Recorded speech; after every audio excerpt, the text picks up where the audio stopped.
Hi, my name is Stuart Ozer, and this is Lab 2, Charge Tapes, Part 2. The purpose of this lab was to determine an amount of charge that is on a piece of charge tape by hovering one charge tape above another, and then modeling this interaction in GlowScript more accurately than Lab 1, where we just used a point charge, by using a line charge. And then we're calculating the charge on the tape by guess and check. So the system here was both pieces of tape, and the surroundings was everything else: earth, supports, base tape, etc.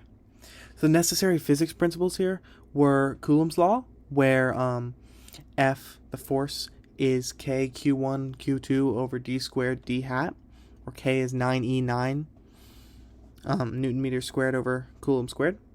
Of course, Newton's second law, F equals ma. The electric field on a point charge, for when we're thinking about Lab 1, is E equals K Q1 over D squared, D hat. And then the electric field of a rod, which is K Q over X square root X squared plus L over 2 squared. And gravity, which is, force of gravity is negative mg. So the results, as I used my data from Lab 1, the experiment was still unsuccessful. And the source of error here was this was due to human error. Tapes should have repelled each other. And then we simulated the required charge to be around 2.5665 E negative 8. So a brief review of Lab 1. We set it up with two U-tapes that were charged by removing them from each other. And then we tried to hover them above each other by placing one on two books and trying to see if we could get one to float. And then we modeled this in GlowScript. The pieces of tape should have repelled, and it did. And the tape is positively charged, and it was attracted to a negatively charged pin, so it was positively charged, and it did repel. Now for the meat of this lab, we have the code. So obviously, PHYS here is our K value, it's 99, and then gravity is 9.81. Some lines I edited were the mass, which is the mass of our tape, 0.00016 kilograms, and our charge, which we found to be 2.5665 E negative 8 by guess and check. We'll get to that in a minute.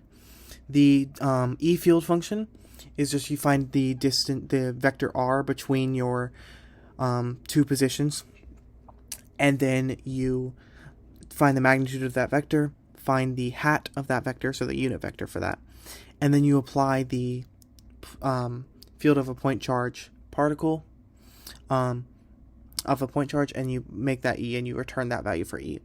And so then we move on to we set up the top tape and the bottom tape, and the top tape is a separation distance found from Lab 1 of 0.03 meters, and so that's what we set up there, and that's the only thing we do on that point. And also we find E scale, which I just set to be 0.15 E negative 5. Moving on to the rest of the code, we have that we found the force of E on top to be just 0, and then the scale we set that to be 120 just for these arrows, the big arrows, and then the force of gravity scale should be equal to that same scale.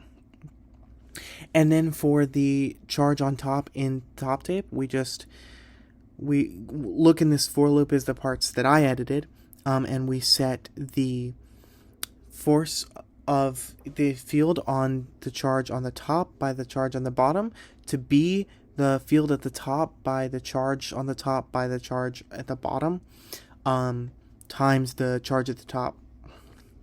And then the next line was automatically there. And then we set the axis to be the field at the top due to the charge times the scale, that E scale we established earlier. And then that's all the code that I edited. And then that produces this result, where you have this line charge pointing out like that, and you get that once you experiment with the Q, you find that specific Q value makes these two numbers basically equal, which is what we want because we want it to be floating, so the gravity shouldn't be more and the electric field should not be more.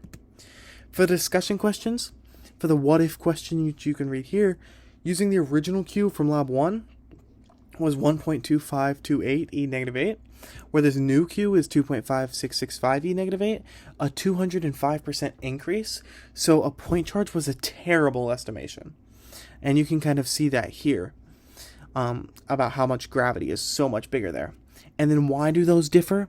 Which one's closer? Well, the original Q versus the new Q, that 205% increase, they differ because assumptions about the collection of charges here are being made. The point charge model is not accurate because there are more charges at work here. Zooming really far away, it doesn't appear to be 2 point charges, it appears to be 1. So modeling it as 2 point charges and everything else is amplified the same way as if you were doing line charges just doesn't work. And so for that reason, the line charge Q is more likely the real value. Thank you.